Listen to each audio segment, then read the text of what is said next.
Good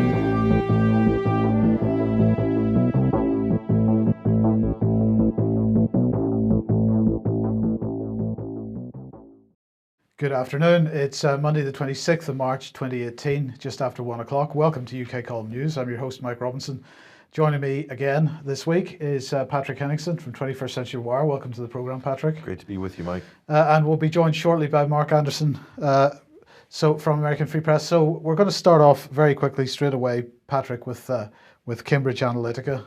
And here they are. They issued, the chief executive issued an open letter and a message over the weekend.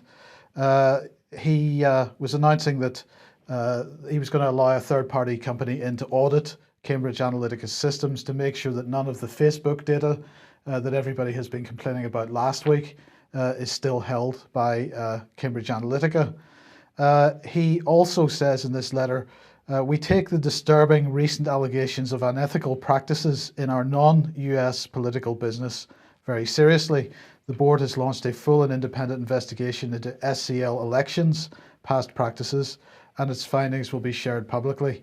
So that was a couple of days ago, and it's just being ramped up by the mainstream media. So here's the BBC. Vote Leave, activists to give MPs evidence of rule breaking. So this is the allegation that the Vote Leave campaign, the campaign that was pushing for Brexit in the run-up to the referendum, had overspent, was spending more money than it was permitted to do so by the election rules. This activist is claiming that he has evidence to support that.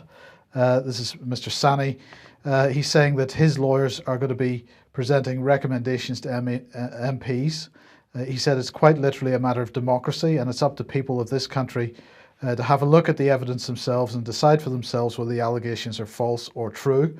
Lawyers are looking at the evidence and have said there's reasonable grounds, and so they're going to be presenting the recommendations to MPs.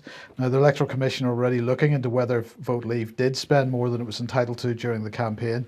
Vote Leave denies any wrongdoing.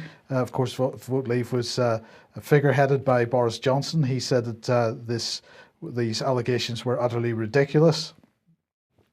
Now, Shamir Sani has said that the Vote Leave campaign used a subgroup, Beleave, B-E-L-E-A-V-E, Beleave, which was a campaign group for younger audiences for Brexit. And he said, to effect, they used Beleave to underspend. It's not just by a small amount, almost £2/3 of £1 million makes all the difference, and it wasn't legal. So these are the allegations that he's making.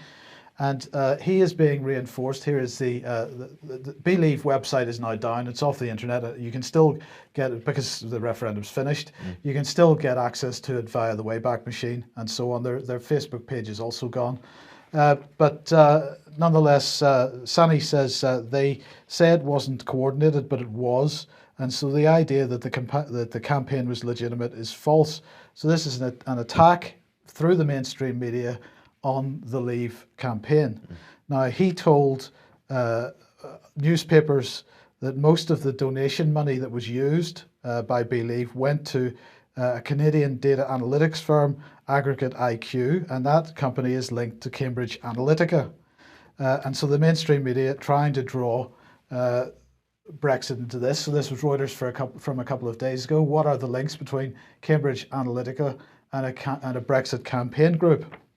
Over the weekend, Dominic Cummings, the head of the Vote Leave campaign, published this blog post. I'm just going to read a little bit of this because it's important. He says, this is all part of a long-running attempt by the Observer to claim that, 1, Vote Leave was involved with Cambridge Analytica in a global conspiracy involving a 9-month-long fight for the designation as the official Brexit campaign, covered intensely by the media, that was really the most elaborate cover story since the D-Day deception operation, and 2, that Vote Leave acted illegally by making donations to Beleave and other campaign groups.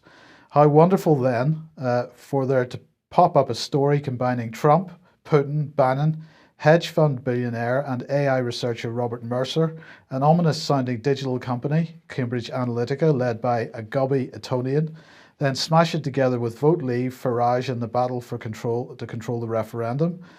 best described by Shipman and all. In All Out War. It feeds the psychology perfectly. A conspiracy of baddies, dangerously sounding technology, and so he goes on.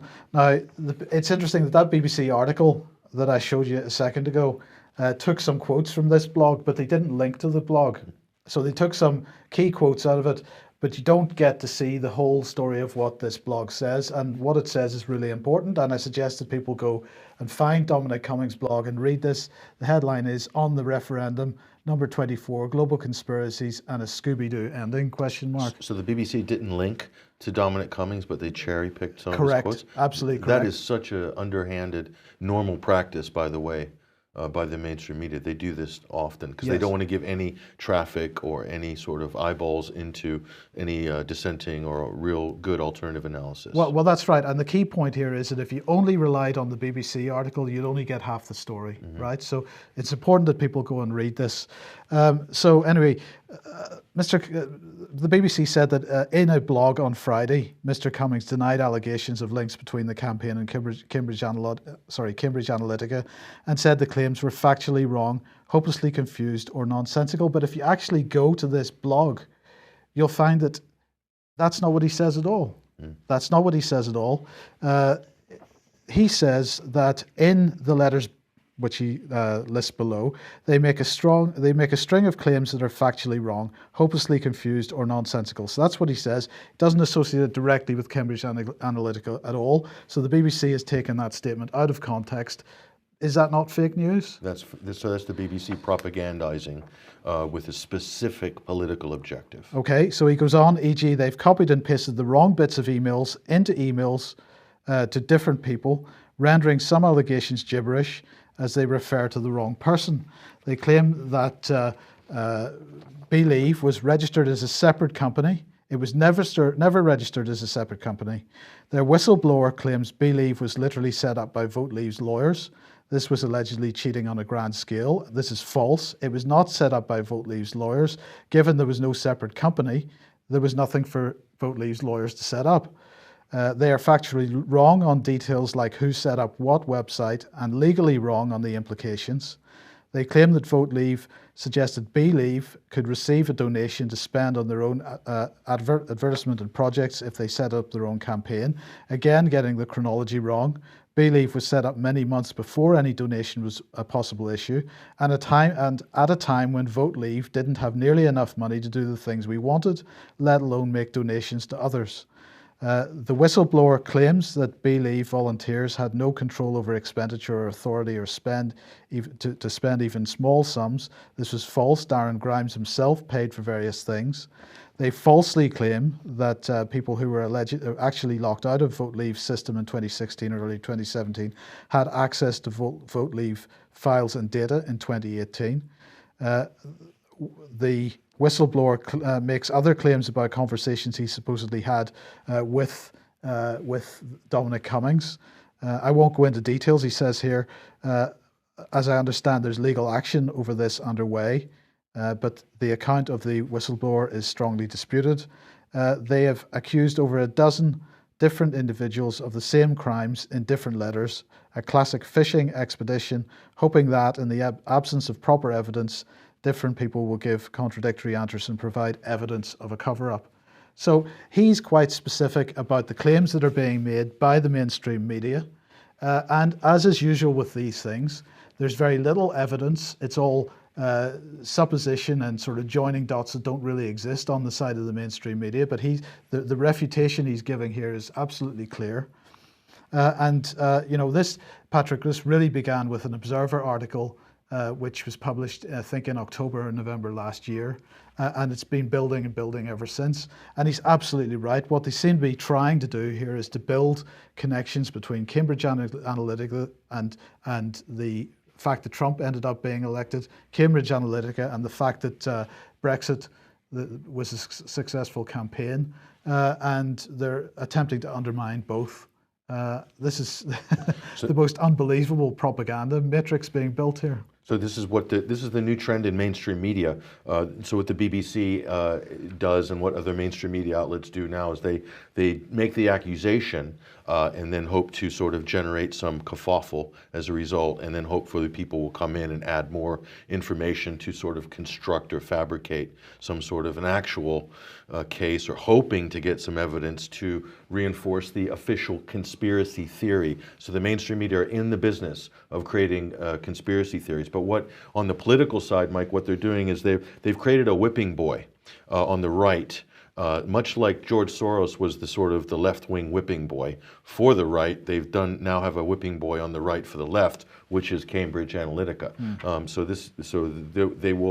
This will be, which is, let's remember, it is their own asset. Yes. With the connections into the deep state from Cambridge Analytica and SCL are just. It's not partisan. No. It's everywhere. It's in military, it's in government agencies, and we will detail more of this in the coming days and weeks. Okay, let's move on to Labour and Jeremy Corbyn. Now, Labour is putting out a new policy document today. It's all about international development. It's a new plan to deal with the Conservative Party's international development policies, they say, and it's being put forward by the Shadow International Development Secretary, Kate Ossemore. It's coming in a paper called A World for the Many, Not the Few, and it's going to include plans to triple funding for women's groups, grassroots women's groups internationally, and this is being promoted in the various politics coverage that I've seen as being mainly supporting women's campaigns around the world and so on. International development budgets, according to Kate Ossemore, can do more than just reduce the world's symptoms of an unfair world and so on. But here's the key point here. In this document, they are going to announce that they will stop funding to the Conflict, Stability and Security Fund and replace it with a transparent peace fund, as they're calling it. So I find that a fascinating development, Patrick, that the Labour Party seems to have taken on board the criticisms of the Conflict, Security and Stability Fund and have decided that it's not fit for purpose. Now, if you remember 2 or 3 months ago, the Tory party had seemed to have accepted the criticism of that fund and had stopped it. But within a few weeks, it was restarted again. Kate Ossemore is the Shadow Secretary for Development for Her Majesty's opposition, the Labour government. She actually came out, one of the first people to really come out and sort of challenge the Conflict and Stability and Security Fund. Where is the money going? Is it going to terrorists in Aleppo? Is British public money going to fund parallel government structures in terrorist-held areas? And it's proven that it was by not just by our investigation with Vanessa Beeley at 21st Century Wire, but also this was alluded to, although not gone all the way, by the BBC themselves, by Panorama. Just scratched the surface of it, just enough to say they touched it without going too deep. No surprise there. So Kate Ossemore also outlined this in her op-ed, which was published by The Guardian, in fact. So she is definitely taken a lead position on this, so I'm not surprised to see this, Mike. So perhaps unsurprising then, because this is being announced today, this organisation, let's see what it's called, the Board of Deputies of British Jews, has published an open letter here, Patrick, as you can see. They're calling it enough is enough, and they're saying that Jeremy Corbyn is not doing enough to tackle anti-Semitism in the Labour Party.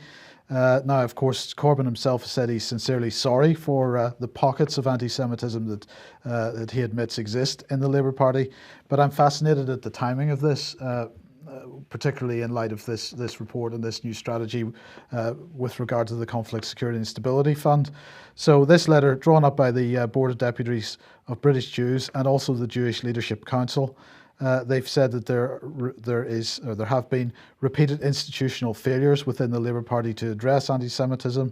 They've accused Corbyn of being unable to seriously contemplate anti-Semitism because he is so ideologically fixed within a far-left worldview that is instinctively hostile to mainstream Jewish communities.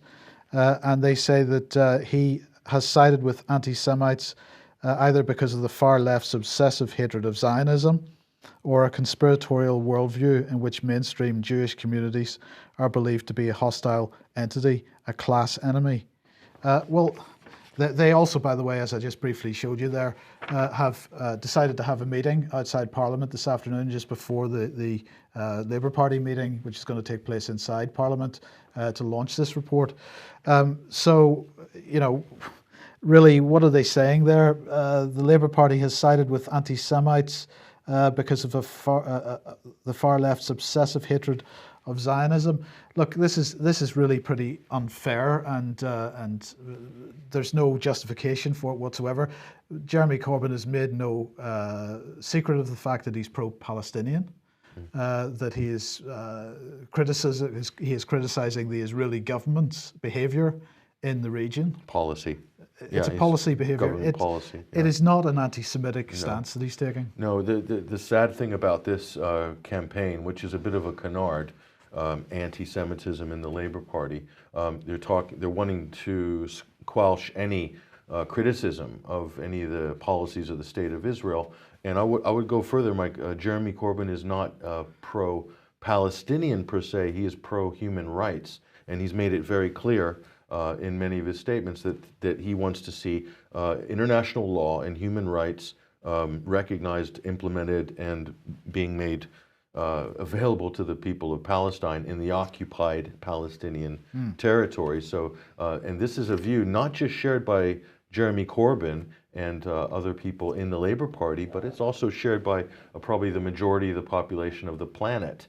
So I find it, this is a political attack campaign. I personally think, Mike, this is about hurting labor. It's not about stamping out anti-Semitism. This is about killing any chance for Labour, or Jeremy Corbyn specifically, to ascend to the prime ministership, maybe in the next general election. That's what I think this is really about, because what that means is if Jeremy Corbyn becomes prime minister, there'll be potentially a massive shift in foreign policy in the West.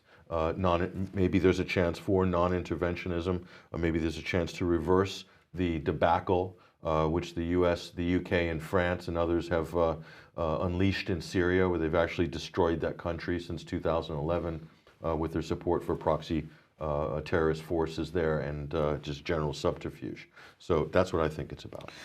Okay, well, let's look at the Tory party's international aid policy and where that's going. We'll be coming on to a bit more of global trade a bit later on, but this definitely, you know, they give a hint towards that direction at the moment, because they've launched, they're encouraging businesses from across London and the southeast. This is a regional meeting. They've had other regional meetings on this subject, but they're encouraging businesses from London and the southeast to make the most of new opportunities to deliver UK aid. And this is, as I say, at the latest of their supplier engagement events, which took place at the end of last week. So they were speaking to 100 representatives from 85 organisations, and Lord Bates, who's the Minister of State for International Development, well, they describe it as demystifying the application process for these companies, these businesses, so that they can use their skills to help the world's poorest people, apparently. Is this about helping the world's poorest people? Well, as I say, this is the third and largest of their regional events, which have been set up as a direct result of a review undertaken into DFID's, that's Department for International Development's work with suppliers, and delivering on recommendations made. They say the department is proactively cutting red tape to boost competition and open up DFID's market to new businesses. So that is how DFID views this, not really about helping people at all, but developing new markets in developing countries where companies can go and make a shed load of profit from the taxpayer, of course. That's what foreign aid is. And for anybody who doesn't understand that equation, the United States has mastered this sector of the economy over the last 60 or 70 years. Foreign aid is not free money. This is tied aid, and it is essentially corporate welfare for any of the corporations or NGOs or PPP, private partnership organizations, third sector organizations that are lucky enough to be awarded contracts by the government for these aid projects. Okay, so this is profit, this is jobs, this is status, this is power This is political leverage for British or American companies, or French companies if you're in France. Now, this is global Britain in action. And we'll show you some examples of that in a minute. So we've been talking about the Conflict, Security and Stability Fund. We've been talking about international aid. And of course, one of the major countries that this all has been acted out through is Syria. Well, there was an article in the paper last week, Patrick, about Dr. Nott. The Russians hacked my Skype and WhatsApp. What, in order, he claims, to discover the location of a hospital in Syria that he was working at? This is a beauty of a story here. This was in the Telegraph. And you have to remember, this is on the front page of a major national newspaper. What kind of a story is this? Is this real? Is this not real? Let's have a look. So he's alleging that hackers saw the BBC report, Mike. Saw the BBC report, and then Russian hackers somehow hacked his Skype or his WhatsApp, he's not quite sure, and then therefore gleaning the location of a hospital in Aleppo is what they're saying. So the British surgeon who helped carry out the operation in Aleppo fears that hacking of his computer led to a hospital being bombed by suspected Russian warplanes.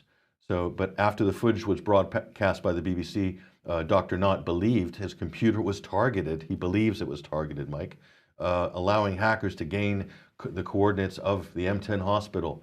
And so weeks later, a bunker buster bomb destroyed the M10 when warplanes believed to be Russian delivered a direct hit on the operating theater, killing 2 patients and permanently closing the hospital. And so this story was, and it says in the article, the Telegraph article, this story comes at a heightened time of heightened tension over the Russian spy poisoning Skripal case. So the media is admitting that they've elevated this story. And is there any evidence here to back up Dr. Nott's allegations? So this is a response here from Pierre Lecorf. He's a humanitarian worker and activist on the ground in Aleppo, both West and East Aleppo. And Pierre has specifically said in this tweet, this is on March 21st, I believe, he said that there was no bunker buster bomb that hit the M10 hospital in Aleppo, and it landed near the hospital. The other bit of propaganda, if you go back very quickly to the Telegraph article, they come right out saying this is a hospital in Aleppo. They do not mention in the BBC nor the Telegraph that it's in East Aleppo, Mike. So East Aleppo was terrorist occupied. This is the important bit that they're omitting again from the story. So I actually was there at the M10 hospital and will prove that this story is not correct and inaccurate. Here's the photograph of where we believe the bomb did land. This is outside of the hospital. This is just on the road adjacent to the hospital. I took this photo myself. As you can see, there's some supplies and things that have come into the street there, and barrels from a sort of barricade are down there as well. So clearly not a direct hit, as I will show you even further. So here's a clip I'm going to, in a minute, play to you, Mike. Now, this is inside the M10 hospital. So we're told a bunker buster hit and destroyed this hospital during this time when East Aleppo still had terrorist factions occupying it. That Dr. Nott apparently was working with doctors, but in a terrorist occupied and run hospital in al-Nusra territory at the time, probably. So we're going to bring you into the M10 hospital now, and we're going to show you I'm with Pierre Lecorf in the hospital here. Take a look at this.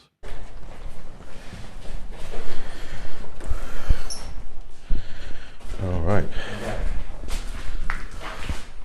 Aleppo, hold that sign up here. Yeah. Hold that poster up real quick. Let me get a shot of that. Wow. One terrorist from this terrorist from Libya, and you know what they're saying? This is very important because this is the terrorists of Libya who are saying that democracy is for mécréants and that you have to kill. Yes, this is so all the organization from this hospital, and this is the terrorists from Libya saying that democracy is for mécréants and that you have to fight in the name of Allah, the mécréants, because democracy is like being God instead of God. So you have to follow the way of Allah. Everything else is being a kafir, and kafir is a threat for Islam. Okay, so that what he just showed you there, Mike, was actually from the Aleppo councils. They're funded by the UK's Foreign Office Conflict and Stability and Security Fund right there. And they're represented in that terrorist-occupied hospital. Also, I'm going to point out, everybody knew where that hospital was. This was one of the major trauma centers in the whole city. In fact, if you go 20 kilometers in either direction, everyone will tell you exactly where the M10 hospital is, even before the terrorist occupation, and because it was run by the Syrian Red Crescent. So it's a very famous hospital. So for Dr. Nott to say that there was a secret location, that people didn't know where this hospital was, that's just wrong, actually. So. Okay, so we want to highlight Vanessa Beeley's article here, White Helmets and Local Councils, is the FCO financing terrorism in Syria with taxpayer funds? That gives quite a bit of background to the Conflict Stability and Security Fund. Exactly, so this was a groundbreaking report. This actually came out before the BBC Panorama program. We were first to this story, and we believe that it was helpful in sort of getting that question asked in Parliament, which ended up going forward with that story. So in here is this image here. So what Pierre pointed out, this is a fatwa from one of the terrorist groups. I think it was one of the Libyan Tawi brigades, basically saying democracy is haram, essentially, is what Pierre was translating there. So this is in the M10 hospital, okay? This is the hospital Dr. Nott is working with, okay? Just to let you know. And to the next image there, we're going to play this. And we're going to show you, this was the M10 hospital. Here's proof. Go ahead and play that. أعمل في مشفى الإم10. أقر أنني توقعت أني قبضت مبلغ وقدره $480 على شهر أيار 2016. شو هن؟ Names of هذول هن؟ إيه. هذول كل شهر بشهرين. M10 hospital. M10 هذول hospital. رح آخذهم.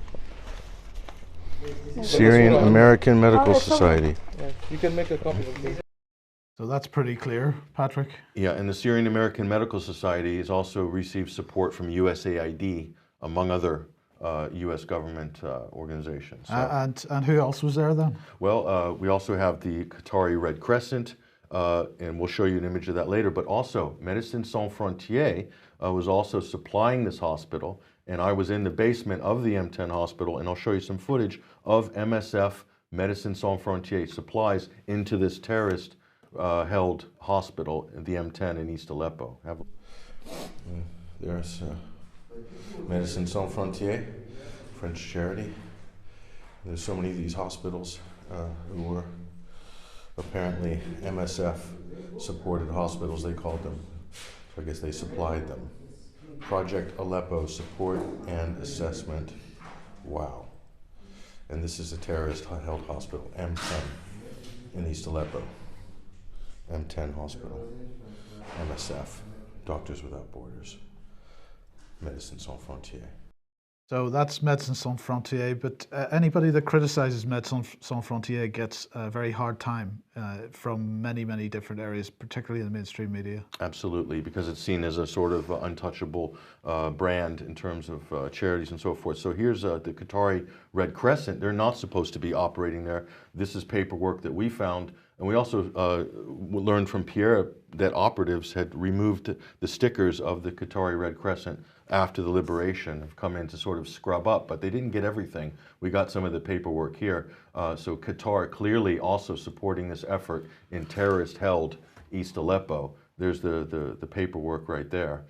So in the next thing we're going to show you is, what else have we got? Video. Images. Okay, now this is to give you an overview. I am at the M10 hospital, and you'll be able to see exactly how close it was across the road, in fact, from the Al-Nusra command center in this section of Al-Shakur in East Aleppo, okay? And right behind the Al-Nusra command center was the White Helmet Center. Have a look. It's the entrance to the M10 hospital, terrorist-held hospital, East Aleppo. There it is. That's the official entrance. There's the guard tower, or the guard shed. And, there it is, right across the street from Al Nusra and the White Helmet Center in East Aleppo. There it is, M10 Hospital. This used to be one of the biggest trauma facilities in Aleppo, and it was then occupied and taken over by armed terrorist groups, and used as probably one of their main triage centers for fighters here in East Aleppo. All paid for by the Syrian American Medical Society and also the Qatari Red Crescent. We found some of their documents inside, and other groups. Médecins Sans Frontières, we even found some of their supplies inside.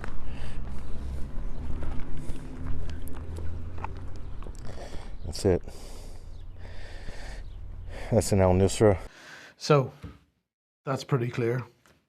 It kind of, the story should speak for itself, Mike. So you're asking, is this prop or not? Well, here is the story. The Telegraph and the BBC. Is this a real story?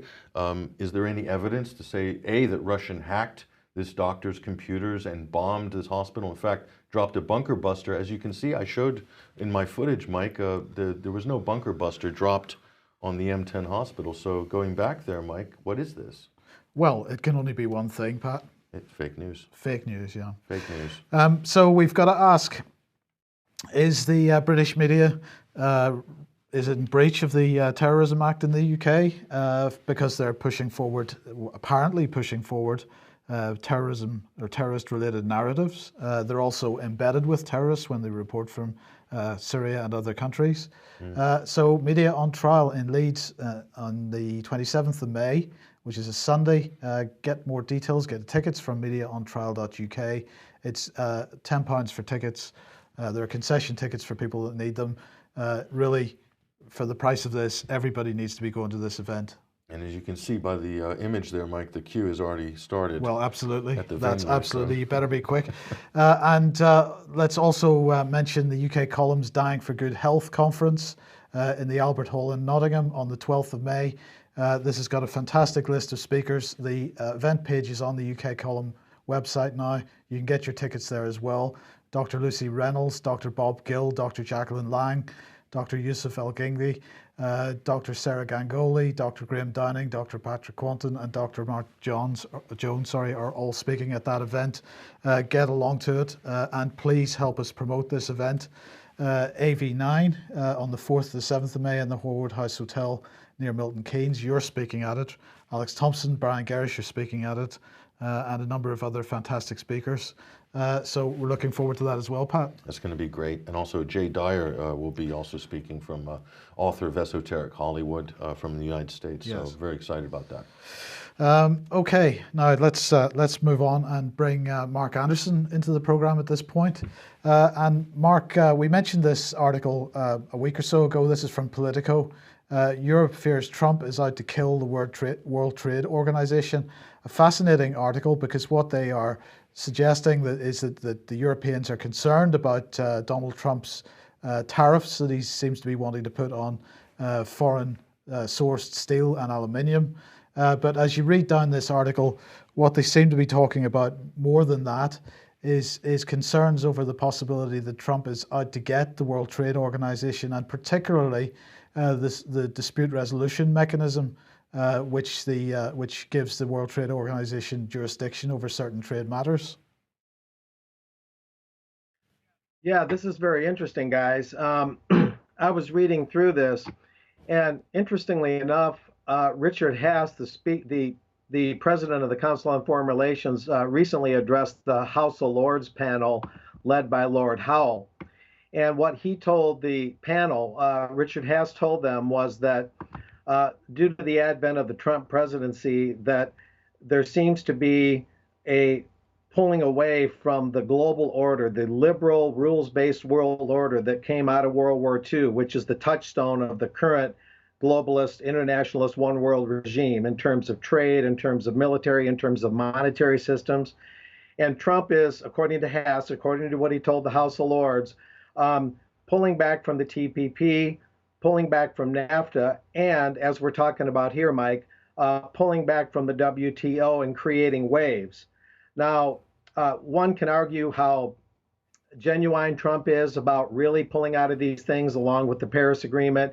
Is this just a bunch of dialectics? Is this just a bunch of dodgy things going on? But Richard Haas, head of the CFR, seemed to be taking Trump at face value, that Trump is challenging the system on all these fronts, and that the 70-year-old rules-based liberal world order, including the IMF, the World Bank, and the WTO that came out of the Bretton Woods Agreement, that all of that was fraying around the edges.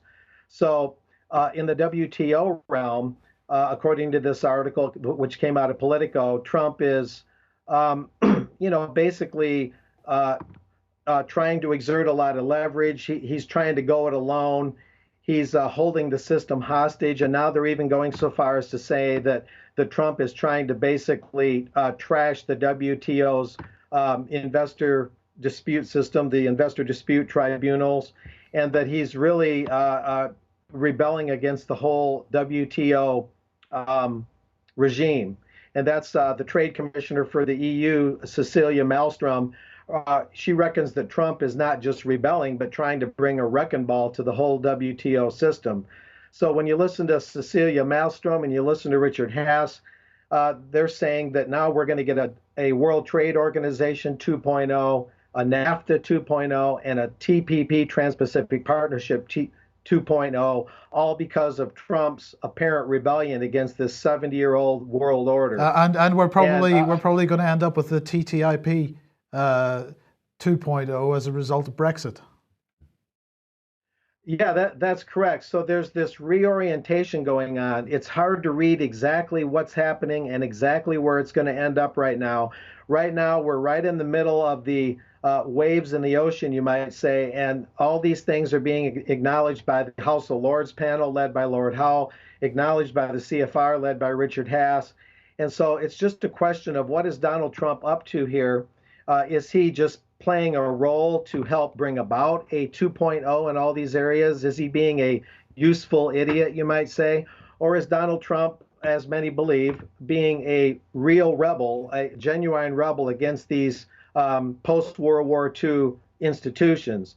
And Richard Haas even went so far as to say that given the changes going on now, that the word superpower should probably be dropped, because there's just such a reorientation going on that the U.S. will not remain necessarily an economic and military superpower, because no one country will be able to claim that title, that superpower title.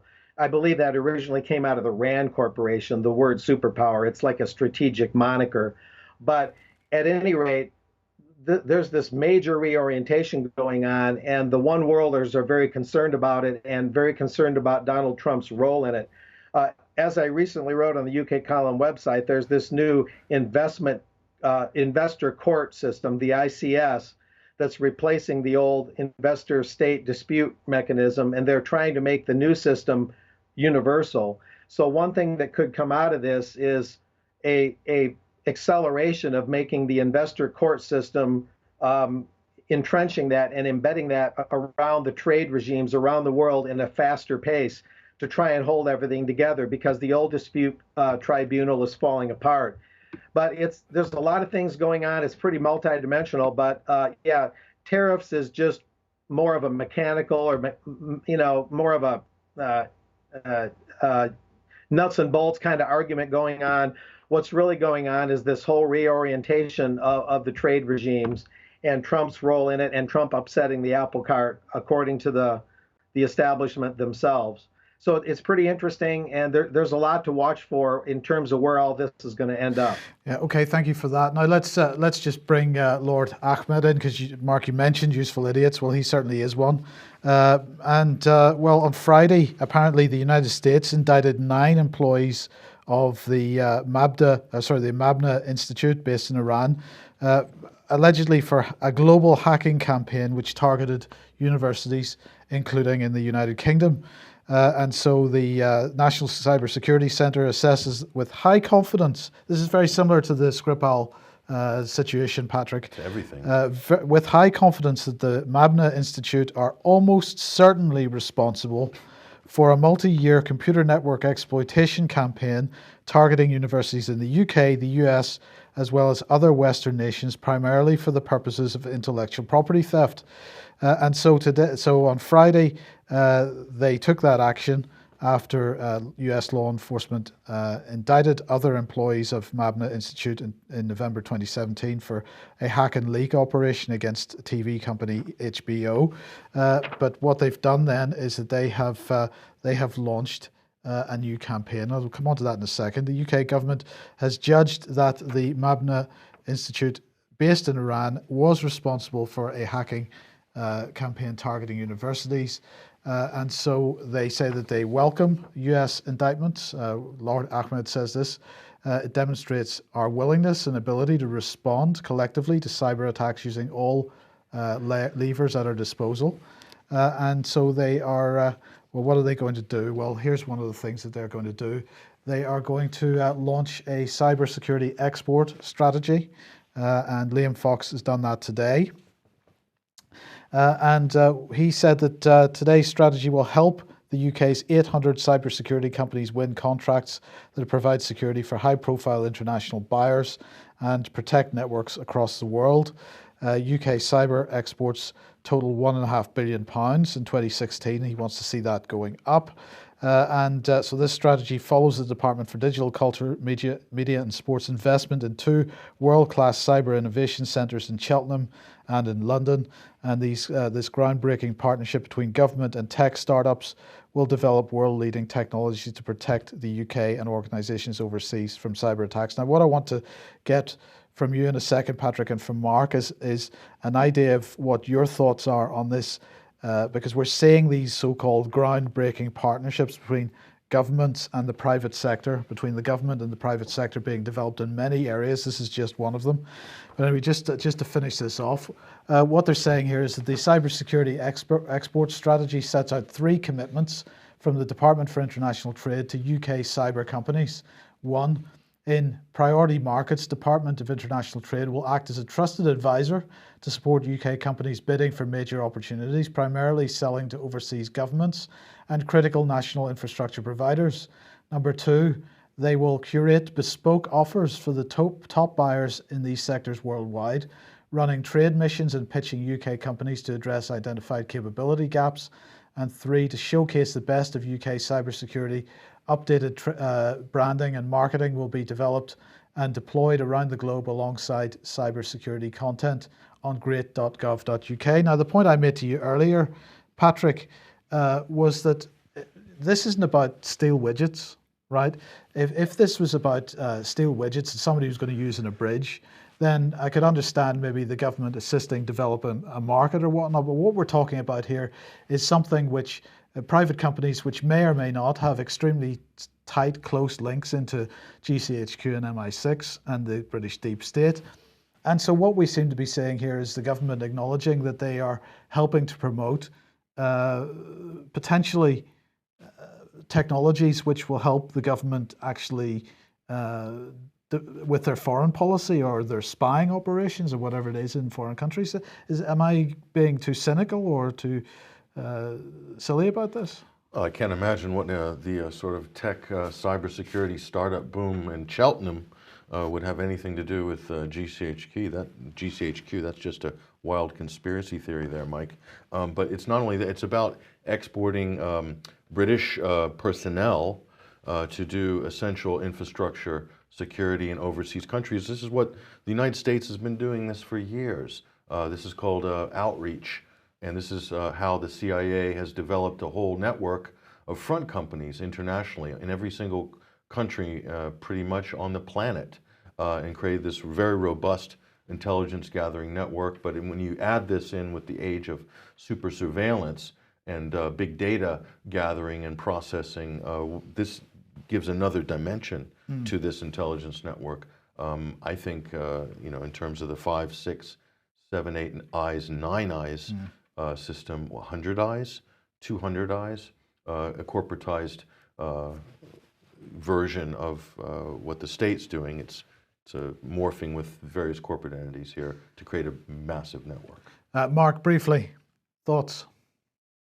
Well, I would concur with Patrick. Yeah, it's sort of the electronic version, or the surveillance version of what the U.S. has done militarily.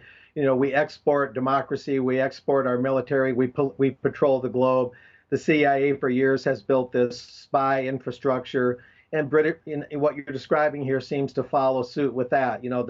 That the West seems to think it's almost anointed by God to do this around the world, to spread its gospel of democracy, to spread its military armaments, and to spread its spy networks around the world and network in this way. As if we just have this God-given right to do this, and we don't see the arrogance, we don't see the folly. Yes. Now, look, we're absolutely out of time, but I wanted to end with this, Mark, because a couple of weeks ago you were at the SxSW conference, and of course the EU absolutely taking a big part of this. It's all very young and dynamic looking, isn't it? It's sensational, they say, and so it goes on. This is their little propaganda video, all about sensational innovation, culture, creativity, and all this kind of stuff. It's fantastic stuff. But Mark, a large part of the agenda at SxSW was the city's agenda. So I just wanted to get your thoughts on city-to-city cooperation and the other city policies which were being promoted at that event. Well, it's the facts of the situation. If you go to the EU at Southwest, that's the European Union delegation to the U.S. It's a lobby based in Europe, but it has a Washington office right in the main lobbying area. If you go to the website of EU at South by Southwest, where Patrick and I and others did a groundbreaking radio video show on March 10 and 11, including Sunday Wire, right during that in Austin, and I'm glad Patrick and I and others, Brian Hesh of Alternate Current Radio, were able to do that.